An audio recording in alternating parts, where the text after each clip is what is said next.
Santé. Top Santé, votre magazine sanitaire, présenté par Peggy Wabeno, tous les lundis à 14 h. Rediffusion lundi 20 h. Pour tout contact, top santé topcongo@gmail.com ou contactez-nous au 082 280 1500. Top Congo FM, elle a tout d'une grande. Bonjour à tous, bienvenue dans ce magazine sur Top Congo FM. Très heureuse de vous retrouver pour ce nouveau numéro de Top Santé. Merci d'être avec nous. Aujourd'hui, nous parlons de la lutte contre la tuberculose. Quelles sont les solutions innovantes dans la prise en charge de la tuberculose, une maladie ancienne?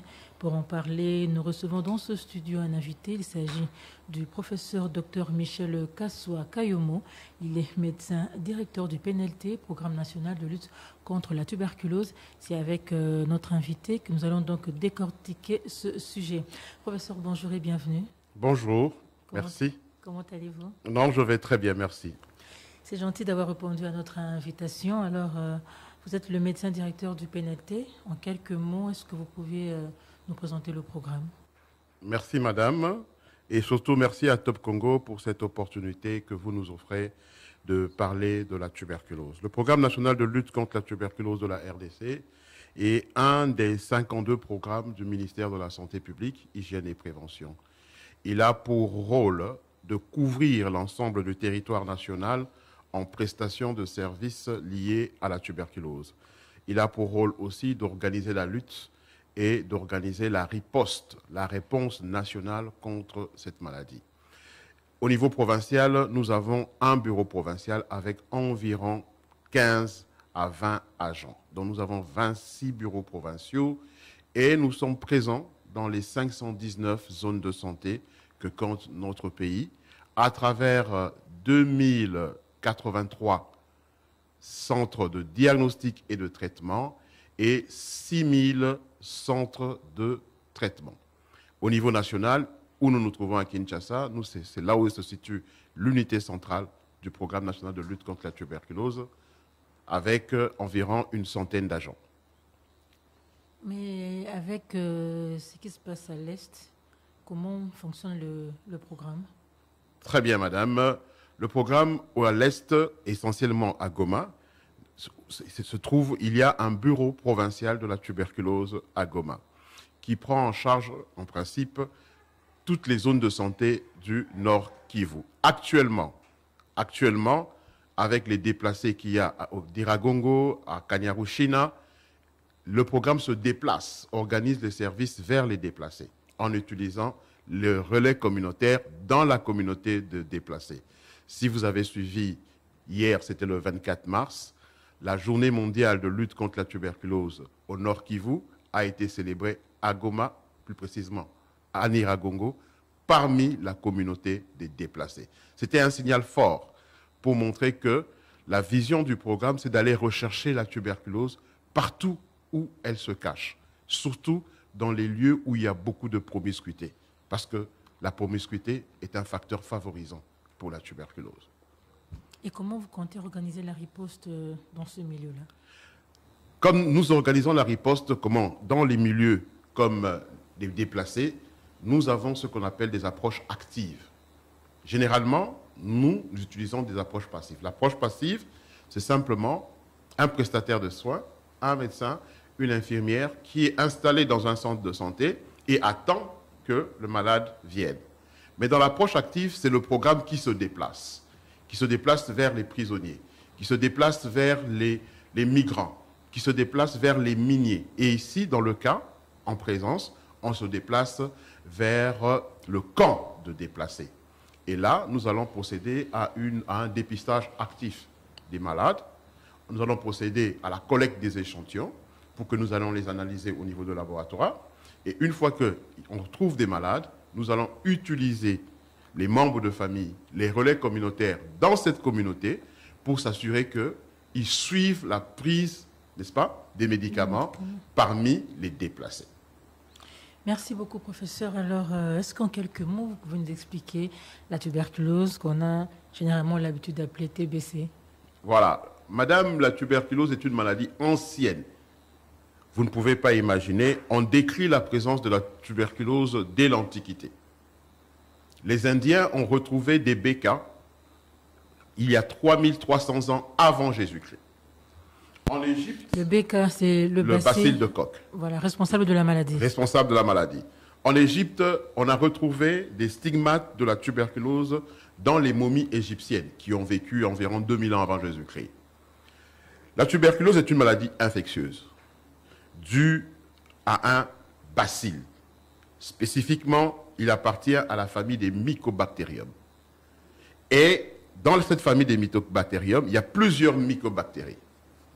Il y a des mycobactéries qui sont tuberculeuses et des mycobactéries non tuberculeuses. Et le bacille qui nous concerne ici, c'est le bacille de Koch, le Mycobacterium tuberculosis, découvert un certain 24 mars 1882 par un microbiologiste allemand du nom de Robert Koch. Voilà pourquoi on le nomme jusqu'aujourd'hui le bacille de Koch. C'est une maladie infectieuse et qui vous infecte. L'infection qui passe par 3 stades. L'histoire naturelle de la tuberculose, c'est grosso modo 3 stades. Le premier stade, c'est l'exposition. Deuxième stade, c'est l'infection. Et le troisième stade, c'est la maladie. Et après la maladie, c'est soit la guérison, soit le décès. Oui. Donc, maintenant, comme programme, nous agissons sur les différents stades. L'exposition dépend du nombre de malades que vous avez dans la communauté. Je m'explique. Si ici, nous avons beaucoup de malades, plus nous aurons des personnes qui sont malades dans la communauté, plus que vous avez un risque d'être exposé à la tuberculose. Donc la maladie est contagieuse. La maladie est une maladie contagieuse. L'homme se contamine par l'inhalation de ce qu'on appelle des gouttelettes de fluge. Les gouttelettes de fluge, c'est que lorsque vous toussez, vous éternuez ou vous riez, vous libérez dans l'atmosphère des infimes gouttelettes, qu'on appelle des aérosols. Les gouttelettes les plus de poids moléculaire important, celles qui pèsent, vont descendre, elles vont tomber au sol. Mais les petites gouttelettes vont rester dispersées dans l'atmosphère. Et lorsque vous arrivez, vous ouvrez la porte, vous allez faire quoi? Vous allez inhaler. Mais à l'œil nu, comme ça ne se voit pas. Ces gouttelettes sont de taille infime. C'est en micromètres. Vous ne pouvez pas les voir à l'œil nu. Donc, lorsque vous allez inhaler ces aérosols, ces gouttelettes de fluge, elles vont entrer dans votre organisme et elles vont aller se déposer dans vos poumons et ils vont rester tranquilles. C'est comme ça qu'on dit, comme en latin, c'est un bacille quiescent, du verbe quiere. Il dort. Calme. Il reste là. Et il attend des conditions favorables pour se réveiller. On parlera peut-être plus tard de quelles sont ces conditions qui vont faire en sorte que nous tous, par exemple, dans un pays comme la RDC, un pays endémique, généralement dans les pays africains, nous avons ce bacille en nous qui sommeille et qui attend donc un moment propice pour se réveiller et ainsi créer les symptômes de la maladie. Ça, c'était l'exposition. Ensuite, une fois que vous avez été exposé, donc vous passez au stade de l'infection, comme j'ai dit, pratiquement tous ici, 3/4 de la population, si pas toute la population, en âge de scolarité.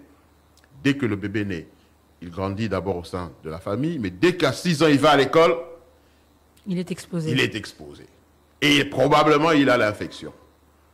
Mais le bacille, comme je dis, dort. Il sommeille en vous et il attend des conditions favorables pour pouvoir se réveiller et causer les symptômes de la maladie, qui est la 3e étape. Et une fois la maladie arrive, soit il y a des gens qui peuvent, s'ils ne sont pas traités, rester avec le bacille en eux, sans causer d'énormes dégâts. Mais il y en a d'autres aussi, s'ils ne sont pas traités, ça peut les amener jusqu'au décès. Voilà pourquoi nous intervenons avec un traitement. Voilà, madame, l'histoire naturelle donc, de cette maladie qui passe d'abord par des stades d'exposition, un stade d'infection, stade maladie et puis stade guérison. Et le programme, donc, à travers ces interventions, à travers ces actions, intervient pour éviter, n'est-ce pas, chaque stade. Éviter d'être exposé. On a des interventions pour éviter d'avoir l'infection, prévenir l'infection. Une fois que vous avez la maladie, traiter la maladie. Justement, alors quels sont les facteurs favorisant, qui favorisent l'éclosion de la maladie? Voilà, les facteurs qui vont favoriser l'éclosion de la maladie, ce sont tous ces facteurs. Il y en a qui sont sanitaires, de santé, intrinsèques de la vie, qui peuvent faire que vos défenses immunitaires s'affaiblissent. On va aller de plus simple au plus compliqué. La malnutrition, quand on ne mange pas bien, ce sont des facteurs de risque de la tuberculose. La sous-alimentation, ce sont des facteurs de risque de la tuberculose. Certaines pathologies, comme le diabète, sont des facteurs de risque de la maladie. Aussi, le VIH-Sida est le facteur le plus puissant, c'est-à-dire celui qui accélère plus rapidement l'éclosion de la tuberculose. Il y a le tabagisme, l'alcoolisme. Voilà un peu une liste des facteurs de risque. La promiscuité, comme on l'a dit tantôt, parce que ça favorise qu'il n'y a pas de bonne circulation de l'air et ça favorise une forte concentration des bacilles dans un lieu précis. Donc le risque de développer la maladie est encore plus important. Mais la maladie, elle se manifeste comment? Quels sont les symptômes, les signes cliniques de cette maladie? Premièrement, vous avez la triade qui est devenue célèbre, que tous nos étudiants connaissent. Les 3 T et les 3 A. 3 T pour dire, premier T, c'est la toux. La toux, c'est le symptôme le plus important de la tuberculose. Et aujourd'hui, nous disons, toute toux peut cacher la tuberculose. Vous avez deuxième symptôme, c'est la fièvre, la température.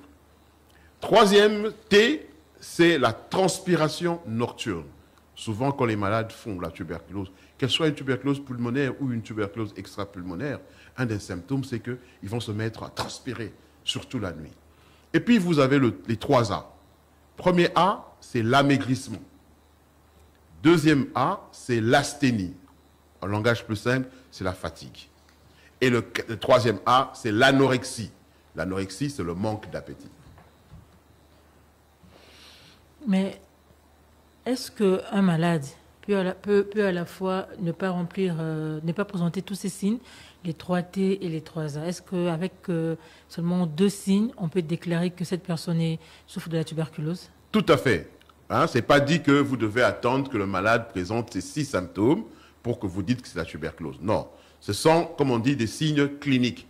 Mais au-delà de signes cliniques, le prestataire de soins, le médecin qui est formé, va examiner, n'est-ce pas, va faire un examen clinique. L'examen clinique comprend quoi? Va comprendre, d'abord, vous prenez les symptômes, ensuite, vous allez demander l'histoire de la maladie actuelle, quels sont les antécédents, est-ce qu'il y a un complément dans tout ce que vous voulez dire, à part ce que vous avez décrit. Ensuite, on va vous examiner.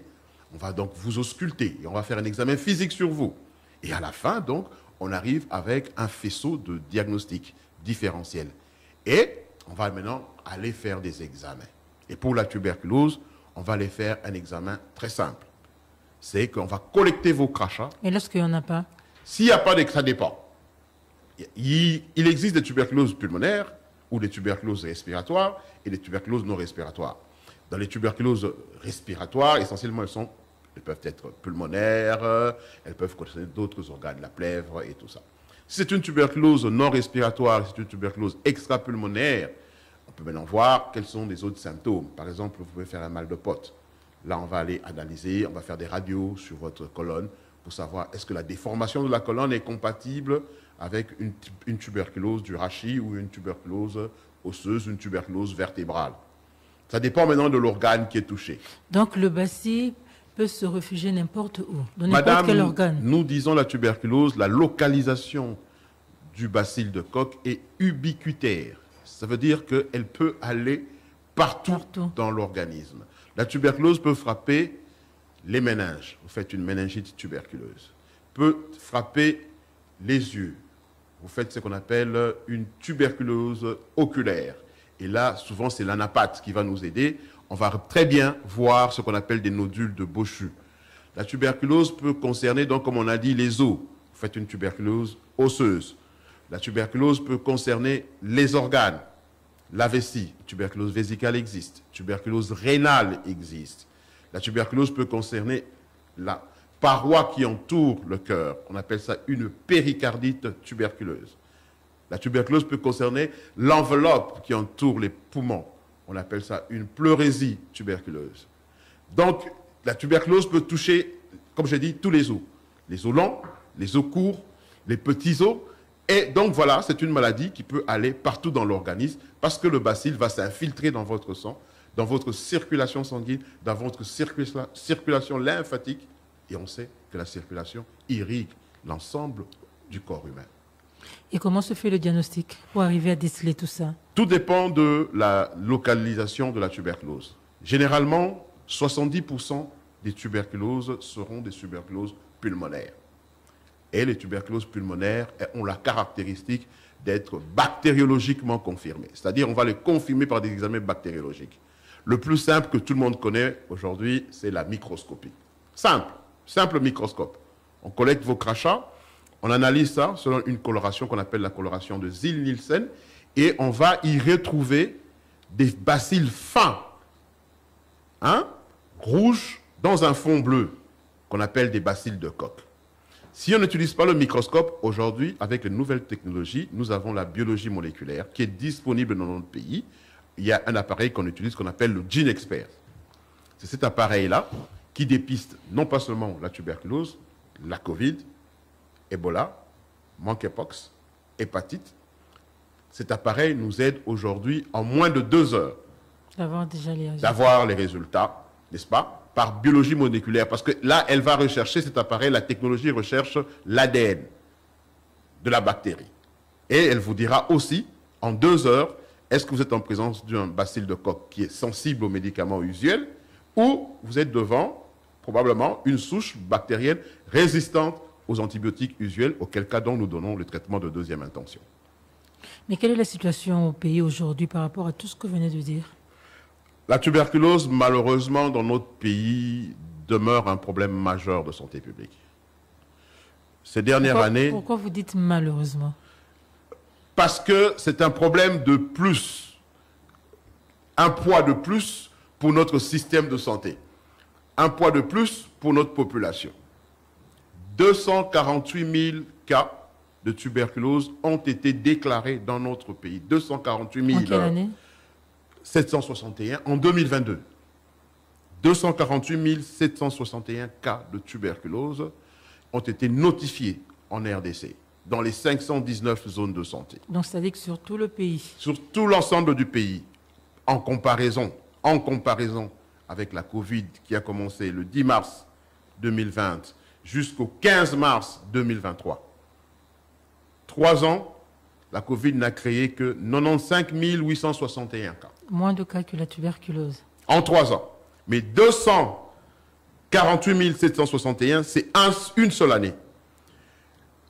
4 184 décès. 4 184 décès en une année. La Covid, depuis 3 ans, n'a causé à ce jour que 1464 décès, soit un taux de létalité de 1,53. La tuberculose a tué en une année 2 fois plus que Ebola. Au nord Kivu, au sud Kivu, en Ituri, pendant 2 années d'épidémie. Et ça, c'est souvent oublié, madame, que la tuberculose est une maladie grave, mais la tuberculose est une maladie guérissable. Et le traitement est disponible, le traitement est gratuit. Pourquoi des gens devraient continuer à mourir de tuberculose? Peut-être parce que les gens se cachent. Et effectivement, on a beaucoup de discrimination, de stigmatisation. Imaginez, madame, quand quelqu'un tousse dans le bus, tout le monde le regarde avec des yeux qui font peur. Donc, aujourd'hui, nous devons arrêter de discriminer, de stigmatiser les malades. Dès que vous retrouvez que vous avez quelqu'un dans votre entourage qui tousse, regardez souvent dans les conditions dans lesquelles nous vivons, dans des logements avec plusieurs personnes dans une parcelle. Et souvent, la personne qui tousse se cache. Non, il ne faut pas que se cache. Dès que vous avez dans votre entourage quelqu'un qui tousse, amenez-le le plus tôt possible au centre de santé le plus proche. Je donne un simplement, j'ai dit, nous avons environ 6 000 structures, formations sanitaires à travers le pays, capables de dépister la tuberculose. Et le personnel est très bien formé. À Kinshasa, ici, par exemple, nous avons plus de 150. Avec le centre de référence Cabinda. Cabinda, c'est un des centres de référence parce que il y a longtemps, tout le monde se disait il faut aller à Cabinda, il faut aller au sanatorium. Là-bas, on dépiste la tuberculose. Mais aujourd'hui, les centres sont à proximité de la population. Vous n'avez plus besoin de venir à Cabinda. Cabinda reste un hôpital général, c'est vrai, de référence.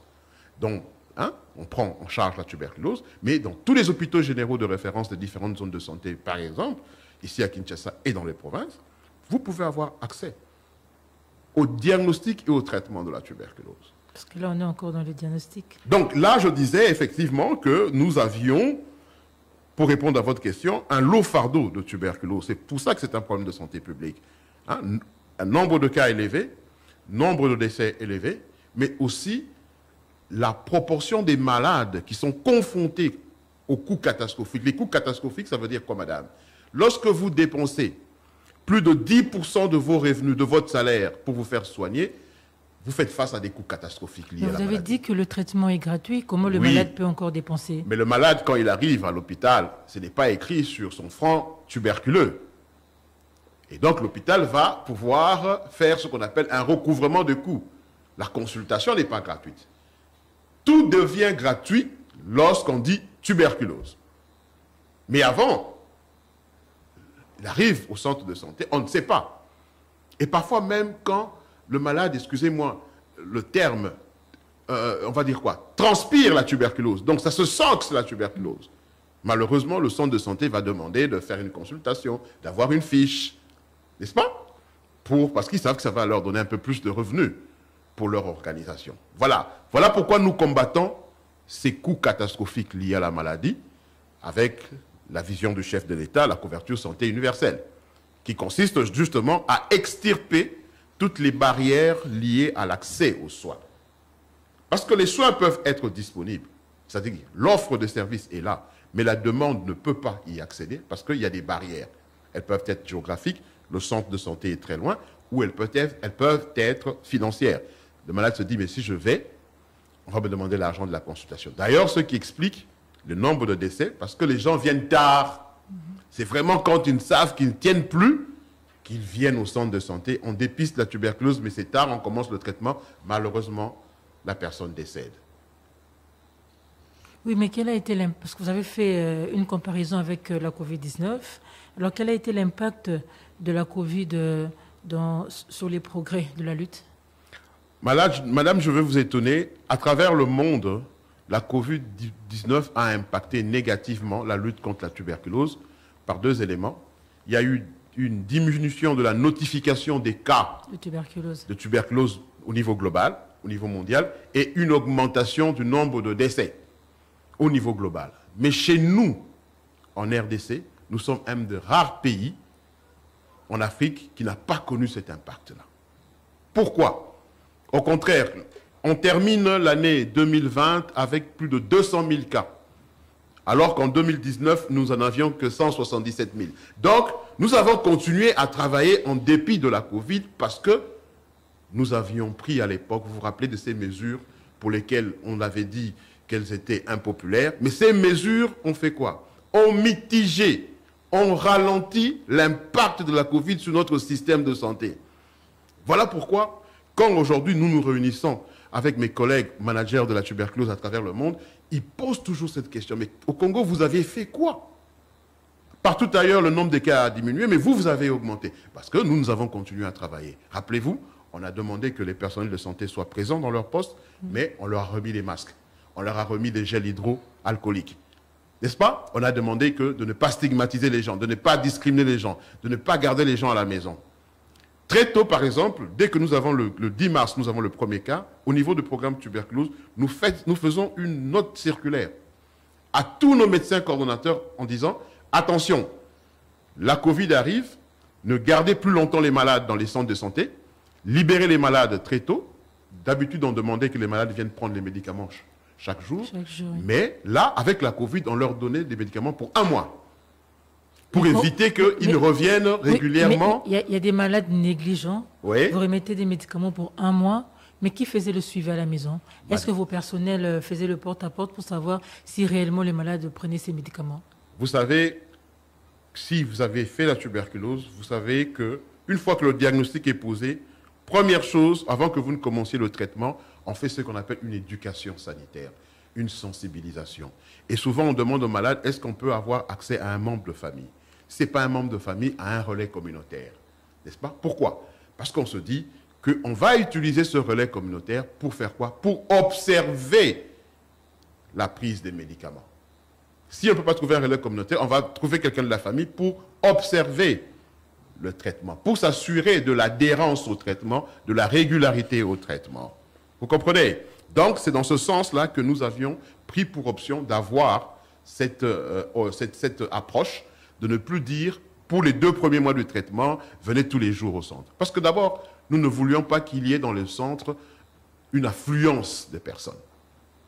N'est-ce pas? Donc, nous avons libéré les centres des malades de la tuberculose pour nous concentrer sur d'autres pathologies, notamment la Covid, et prendre plus en charge ces cas-là. Donc, ce sont ces approches-là. Donc, comme je disais, du point de vue managérial, du point de vue du leadership de programme, nous avions alerté les provinces pour leur dire, attention, la Covid arrive. Première chose, la machine GeneXpert, comme je vous l'ai dit, qui permet le diagnostic de la tuberculose, je vous ai dit, elle permet aussi le diagnostic de la Covid. Donc, rapidement, nous avons dû informer les provinces de mettre à disposition du pays, parce que ces machines ne sont pas des machines du programme tuberculose. C'est vrai, on l'achète avec le financement de la tuberculose, mais ces machines sont là pour renforcer tout le système de santé. Vous voyez? Donc, nous avions mis à disposition du pays, dans les provinces, le diagnostic de la Covid. C'est comme ça que le diagnostic de la Covid a été décentralisé. Avec la même machine. Qui est à la fois et la Covid et la tuberculose. Et la Covid et la tuberculose et Ebola et le monkeypox et les hépatites et la charge virale du VIH et la détection du virus VIH chez l'enfant. Et on l'utilise encore jusqu'à ce jour? Jusqu'à ce jour, madame. Nous en avons sous l'ensemble du pays 200 à peu près. À la fin de 2023, on aura 341 machines qui devraient donc permettre d'améliorer le plateau technique de diagnostic des maladies. Parce que je vous ai dit, avec une seule maladie, avec une seule machine, vous pouvez diagnostiquer plusieurs maladies. Et imaginez, une telle machine, nous l'avons dans les 519 zones de santé, dans tous les hôpitaux généraux de référence, ça améliore sensiblement la capacité diagnostique. Et la capacité diagnostique est un élément important en médecine. Parce que quand vous diagnostiquez correctement, ça vous donne la possibilité rapidement de mettre un traitement. Un traitement adéquat, un traitement correct. Parce que vous avez là la preuve de l'agent causal et vous allez donc donner un traitement correct, adéquat et rapidement apporter la guérison à ce malade. Professeur Kassoua, nous parlons de la lutte contre la tuberculose en RDC, les innovations dans la lutte contre cette maladie, une ancienne maladie, vous aviez dit, mais sur quoi repose le traitement? Vous avez dit que le traitement, il est gratuit. Mais en quoi consiste-t-il? Le traitement, il est gratuit et il consiste à une quadrithérapie. Donc, ce sont 4 médicaments, 4 antibiotiques, que nous appelons des bactéricides et des bactériostatiques, qui sont mis ensemble, n'est-ce pas, pour pouvoir être capable d'aller tuer plus de 90%, n'est-ce pas, des bacilles infectants. Vous avez la rifampicine, vous avez l'isoniazide, vous avez l'éthambutol et vous avez la pyrazinamide qu'on a mis dans quelques comprimés. Et selon le poids de l'individu, vous allez prendre soit 4, soit 5 comprimés par jour. Matin et soir. C'est en une prise. Et vous prenez ça le matin. Souvent, on demande de le prendre le matin à jeun, en une prise, et vous allez prendre ça pendant les 2 premiers mois. Après, vous reviendrez au centre de santé pour faire ce qu'on appelle un contrôle bactériologique. On va prendre vos crachats et voir, est-ce que vous avez encore des BK? Si vous avez encore des BK, on va prolonger cette première phase, qu'on appelle la phase intensive d'1 mois. Sinon, vous passez à la deuxième phase, qui est de 4 mois. Voilà comment se passe le traitement. Et si aujourd'hui, vous avez une tuberculose multirésistante, parce qu'aujourd'hui, on a un phénomène mondial qu'on appelle la résistance aux antimicrobiens. Et donc, aussi dans notre pays, l'année dernière, nous avons eu environ 2000 malades résistants. Mais c'est dû à quoi? Eh bien, c'est dû, il y a ce qu'on appelle des résistances initiales. Le fait que les antibiotiques sont vendus un peu comme des cacahuètes à travers le pays va faire que les gens vont être sensibilisés aux antibiotiques et le jour où vous êtes malade, vous prenez l'antibiotique mais il n'y a plus de réaction. Voilà pourquoi nous combattons ce phénomène de vente des antibiotiques et tout ça. Et les médicaments de la tuberculose, vous ne les trouvez pas dans les pharmacies. C'est interdit. Il y a un arrêté ministériel qui interdit la vente pour justement lutter. Mais malgré ça, nous avons 1% de tous nos malades qui vont développer, n'est-ce pas? Qui vont développer la résistance. Vous allez me dire, professeur, 1%, c'est rien. Mais 1% de 248, ça vous fait 2000. Et la cure, une cure pour un malade résistant, c'est environ 44 000 $. Pendant 6 mois. Aujourd'hui, c'est 9 mois. Jadis, ce fut 24 mois. Et le malade pouvait prendre jusqu'à 15 000 comprimés pendant 2 ans. Le programme a fait des efforts. Aujourd'hui, nous avons participé à des recherches avec d'autres universités et nous avons fait ce qu'on appelle une réduction de temps de prise des médicaments. On est passé de 24 mois à 9 mois. Et là, je vous dis, nous venons de commencer... le malade multirésistant. Malade multirésistant. Nous avons commencé une étude qui va nous permettre de raccourcir encore ce traitement à 6 mois, peut-être même 4 mois. C'est le traitement BIPAL. Et nous allons commencer ça peut-être d'ici juin. Ça, c'est pour les malades résistants. Pour les malades dits sensibles, eux, on est parti de 12 mois, 9 mois. Aujourd'hui, ils sont à 6 mois. Mais chez les enfants, nous allons même raccourcir. Nous allons passer à 4 mois. Et peut-être que nous allons voir comment ça évolue pour même les adultes aussi passer à 4 mois. Mais le traitement, les médicaments, c'est le même médicament qu'on prescrit et à l'enfant et à la personne âgée? Oui, c'est le même médicament, sauf que pour l'enfant, ce sont des formulations pédiatriques. Et dans ces formulations pédiatriques, on évite les comprimés pour plutôt donner des sirops, et dans lesquels ces sirops, on ajoute, il y a des additifs, hein, avec des flowers, comment on va dire ça, des saveurs qui sont des saveurs de jus de fruits, pour faciliter justement la prise par les enfants. Et aujourd'hui, même en plus par les enfants, le programme a réussi à améliorer le dépistage de la tuberculose. Pourquoi? Parce qu'on a retrouvé les BK dans les selles. Donc aujourd'hui, l'enfant a des difficultés pour cracher, madame. Un enfant de 2 ans, comment va-t-il cracher? Mais par contre, une recherche vient d'être achevée par mon équipe. On vient de découvrir que les BK passent par les selles. Et grâce au GeneXpert, nous avons amélioré la sensibilité du dépistage de la tuberculose de 30%. Jadis, moins de 5% des tuberculoses de l'enfant fut prouvée bactériologiquement. Aujourd'hui, on a des taux de sensibilité jusqu'à 30%. Et nous sommes capables de voir même des traces des BK dans les selles. Et donc aujourd'hui, quand vous venez avec l'enfant et qu'on suspecte la tuberculose chez cet enfant, parce que soit un parent, soit un grand-parent, soit la nounou, tous, on ne va plus demander à introduire des tuyaux pour aller... Non, on va prendre juste les selles. L'analyse des selles nous permet de voir le BK. Ça, c'est une avancée. C'est une avancée. Vous avez demandé des innovations, c'est une avancée. Donc, non seulement nous travaillons sur 3 domaines. Domaine de dépistage, de diagnostic de la maladie, comment l'améliorer. Je vous ai dit aujourd'hui, nous avons la biologie moléculaire, et en 1h52, vous avez le diagnostic 1 de la tuberculose, et puis 2, la biologie moléculaire vous dit, est-ce que c'est une souche sensible aux antibiotiques ou résistante?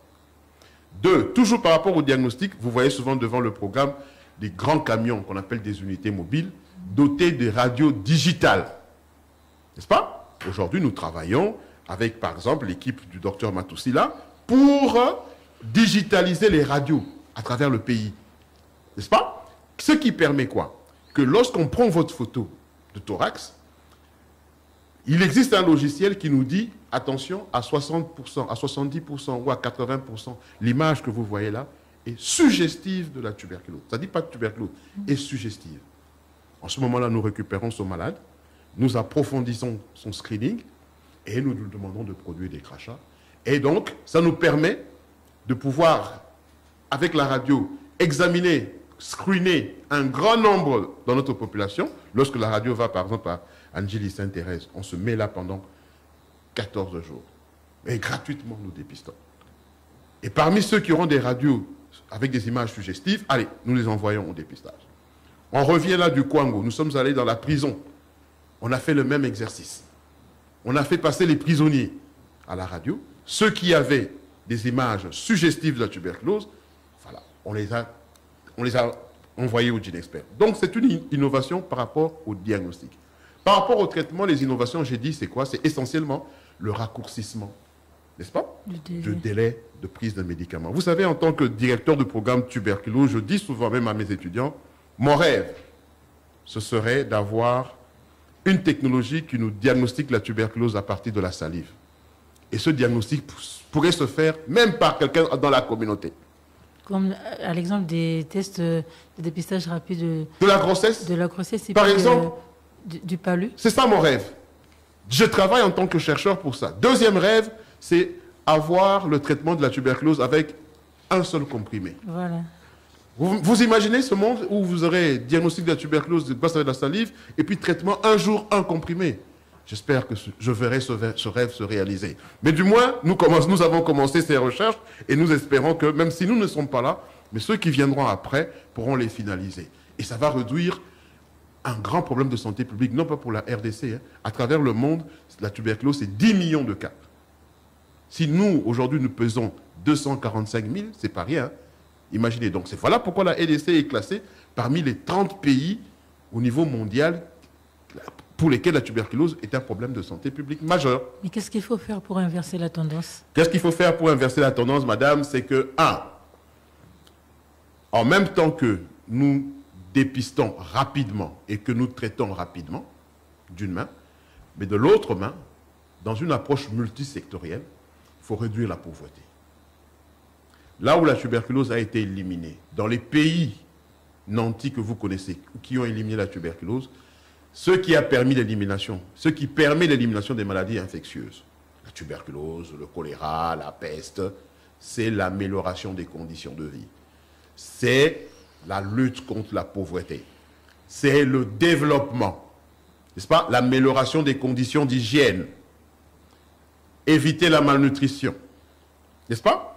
Éviter, on va dire quoi? Le stress. Donc, il y a des interventions programmatiques qui sont du domaine de la santé publique, du domaine du ministère de la Santé, qui sont en train d'être réalisées par le ministère, mais en même temps, vous devez travailler en concert avec d'autres secteurs de la vie nationale, le travail, emploi et prévoyance sociale, pour avoir plus de protection sociale des malades. Parce que nous nous offrons l'offre, nous donnons l'offre de service. Nous, notre rôle, c'est de s'assurer qu'en arrivant à l'hôpital, vous trouvez un personnel disposé, un personnel accueillant, un personnel qui a de l'empathie.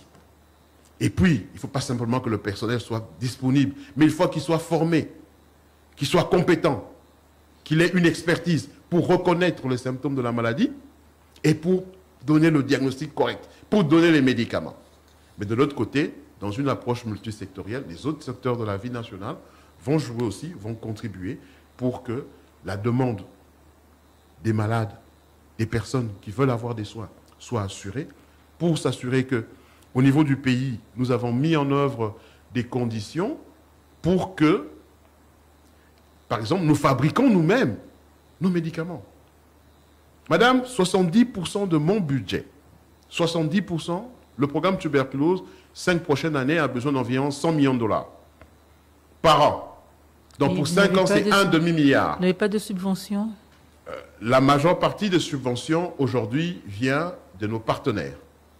Mais l'État contribue. Et aujourd'hui, depuis 2019, la contribution de l'État monte graduellement. De combien? Aujourd'hui, c'est environ 1 500 000 $ par an. Mais nous voulons 10 fois plus, 15 fois plus. Et 70%, donc de 100 millions par an, ça va dans la charge des médicaments. Comme vous avez 250 000 malades, sachez qu'une cure simple, c'est 44 $. Ça, c'est le coût d'achat. Maintenant, pour que ce médicament arrive au dernier kilomètre, c'est-à-dire à Kasumbalesa, dans la Sankour, ou je ne sais pas moi, c'est environ 40 $ aussi. Donc 70% du budget de nos programmes, ce n'est pas seulement la tuberculose, le VIH, le paludisme, ça part dans l'achat des médicaments. Vous imaginez? Ça part dans l'achat des médicaments. Mais demain, si nous inversons les tendances, ça veut dire quoi? Suite aux actions que le gouvernement mène, suite aux actions que le secteur santé mène, que les autres secteurs mettent, si nous impliquons les privés, parce que très souvent, les privés ne sont pas impliqués dans... On ne recherche pas l'appui du privé dans les soins de santé. Or, ils ont un rôle important. Ils jouent déjà un rôle important. Si nous les impliquons davantage, ça veut dire nous leur offrons des facilités pour s'installer, pour installer des usines qui peuvent fabriquer des antituberculeux, n'est-ce pas? Des antirétroviraux, n'est-ce pas? Des médicaments contre le paludisme, des vaccins. Ici, sur place au Congo, nous allons réduire les coûts de soins de santé. Et nous allons contribuer à atteindre cette couverture santé universelle plus rapidement. Vous comprenez? Donc, en même temps, le secteur de la santé doit travailler pour offrir la qualité des soins, mais en même temps, les autres secteurs de la vie, en harmonie, en collaboration, en partenariat, non seulement intrasectoriel, mais aussi avec le privé, nous allons réussir le combat d'améliorer la santé de nos populations. La question de santé aujourd'hui est une question d'investissement stratégique. On investit dans la santé de manière stratégique, par des placements qui peuvent donner des résultats soit directs, soit indirects. Mais qu'est-ce qui empêche les privés justement de mettre la main dans la pâte? Je pense qu'il faudrait leur poser la question, mais en discutant avec eux, ceux qui disent qu'ils ont besoin de plus de facilité. Vous savez, quand le chef de l'État parle de l'amélioration du climat des affaires, ce n'est pas un slogan creux. Mais l'amélioration du climat des affaires favorise l'installation, l'implantation des privés. Quand vous offrez aux privés des facilités parce qu'ils vous disent que demain, la rifampicine sera produite au Congo, mais les gens vont investir parce qu'ils savent que c'est un marché. C'est vrai que nous travaillons pour réduire le nombre de cas de tuberculose, mais le jour où on pourrait acheter 100% des malades des médicaments contre la tuberculose au Congo et que l'OMS vient, certifie la qualité de ces médicaments, vous imaginez, nous allons même importer des médicaments de la tuberculose pas chez nos voisins. Parce que ça coûtera moins cher d'acheter en RDC que d'aller acheter en Inde, chez Lupin. Espérons que ça va marcher un jour. On y croit fort, madame. On y travaille. Alors, professeur, est-ce qu'on peut jouer dans la prévention par rapport à la tuberculose? Très bien. Aujourd'hui, l'OMS demande que nous éliminions la tuberculose d'ici 2030. Et pour éliminer la tuberculose d'ici 2030, vous devez stériliser tous les foyers infectieux. Stériliser, c'est-à-dire ceux qui sont malades, les soigner. Ceux qui ne sont pas encore malades, généralement, ce sont les enfants qui ont, comme je dis, qui sont infectés. Alors, qu'est-ce qu'on fait? On va leur donner une bithérapie pour prévenir, pour que la tuberculose n'éclose pas. Et cette bithérapie, on a aussi fait des progrès. Jadis, c'était 9 mois de traitement. Aujourd'hui, on a raccourci le traitement à 12 semaines. 12 semaines, ça veut dire 3 mois. Et c'est un comprimé juste à prendre. Mais on le prend par semaine. Et voilà, donc aujourd'hui, nous ciblons les enfants donc, de 0 à 5 ans et nous ciblons aussi les personnes vivant avec le VIH. Mais demain, si nous avons les moyens, nous pourrons donc donner cette bithérapie de 3 mois. Nous allons la donner au reste de la population. Une fois que nous sommes sûrs que vous n'avez pas la tuberculose active, une tuberculose évolutive, on pourra alors vous donner des médicaments pour prévenir la tuberculose. Mais ça veut dire combien de gens soignés? À combien de gens chez qui il faut prévenir? Donc, comme je n'ai pas suffisamment de moyens aujourd'hui, voilà pourquoi je ne cible dans le contexte de la prévention que nos petits-enfants, ceux de 0 à 5 ans, et puis les personnes fragiles, celles qui sont porteuses du VIH. Mais demain, si on a les moyens, nous pourrons offrir cette bithérapie à un plus large nombre de personnes. Voilà, professeur, on termine déjà notre émission. Un mot pour conclure. Voilà, en termes de conclusion, je pourrais dire ceci, c'est que la lutte contre la maladie infectieuse, que ce soit le VIH, que ce soit la tuberculose, que ce soit la malaria, a besoin aujourd'hui de plus de ressources. Pas extérieures, des ressources domestiques, des ressources locales. Au niveau national, mais parfois on oublie, et au niveau provincial. Il y a moyen de mobiliser des ressources aussi au niveau provincial. Donc, nous avons besoin de plus de ressources domestiques pour mettre dans le budget de la lutte contre la tuberculose. Ça, c'est un élément important. Nous avons besoin donc de plus d'investissements dans le secteur de la lutte contre la maladie. Nous ne voulons plus dépendre de l'étranger. Nous ne voulons plus dépendre de l'extérieur. Nous voulons que nous fabriquions ici, nous-mêmes, nos propres médicaments, nos propres vaccins. Vous savez, madame, quand la Covid a commencé, les premiers vaccins, on les a donnés à ceux qui avaient les moyens. Et demain, je suis sûr qu'il y aura une autre pandémie, une autre urgence mondiale. C'est le moment de se préparer. Vous prédisez l'avenir? Mais je vous dis, je suis spécialiste en maladies infectieuses, donc je vous dis, il faut se préparer. Et pour se préparer, nous devons développer les capacités de production locale de nos propres médicaments et de nos propres vaccins. Cela a existé dans ce pays, ce n'est pas quelque chose de nouveau. N'est-ce pas? On produisait jadis des vaccins ici. Donc, ce n'est pas l'expertise congolaise qui manque, mais plutôt, c'est que c'est une réflexion, c'est une mise en commun, c'est un partenariat, comme j'ai dit, public-privé, qui devrait permettre de remonter toutes ces interventions importantes, n'est-ce pas? Aujourd'hui, la lutte contre les maladies infectieuses, c'est plus simplement « donnez-moi les médicaments, diagnostiquer ». Non, la lutte contre la maladie, c'est une question de réflexion stratégique pour favoriser tous les éléments qui peuvent permettre que non seulement le médicament est disponible, mais que la population, là, a accès au traitement. Voilà ce que je peux dire comme mot de la fin. Merci beaucoup, professeur. Merci, c'est moi qui remercie Top Congo pour cette opportunité en marge de la journée mondiale de la lutte contre la tuberculose. Je redis simplement une chose, tout peut cacher une tuberculose. Quand vous toussez, n'hésitez pas à aller au centre de santé et le traitement de la tuberculose est gratuit. Tout qui dure plus de 15 jours. Aujourd'hui, avant qu'elle ne fasse 15 jours, cette toux a fait 1 jour. On ne veut pas attendre des délais de 15 jours.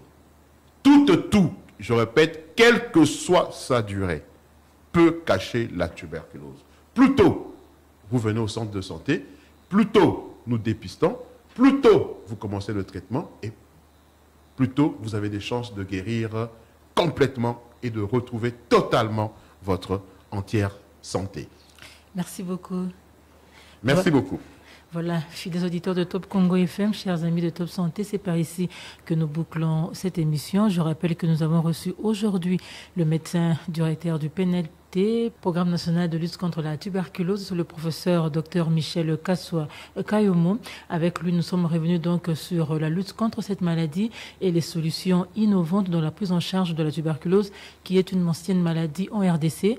Tout a été dit au cours de cette émission. On l'a même rappelé à la fin que tout peut cacher une tuberculose plutôt dépistée, plutôt mise sous traitement, et on a beaucoup plus de chances de guérir. Je dis merci à l'équipe technique qui m'a accompagné aujourd'hui. Merci à Miguel Mena qui a assuré la partie audio de cette émission. Merci également à Patrick Mongongo, grâce à qui vous nous suivez sur YouTube. Vos suggestions, vos remarques nous intéressent. Appelez-nous, écrivez-nous. On se retrouve la semaine prochaine pour un nouveau numéro. En attendant, prenez soin de vous. Maman, viens voir. Qu'as-tu, mon enfant? Je souffre et j'ai très mal. T'as mal où c'est? Ici, sur le côté. Top Santé, votre magazine sanitaire, présenté par Peggy Wabeno, tous les lundis à 14h. Rediffusion lundi 20h. Pour tout contact, Top Santé Top Congo@gmail.com ou contactez-nous au 082 280 1500. Top Congo FM, elle a tout d'une grande.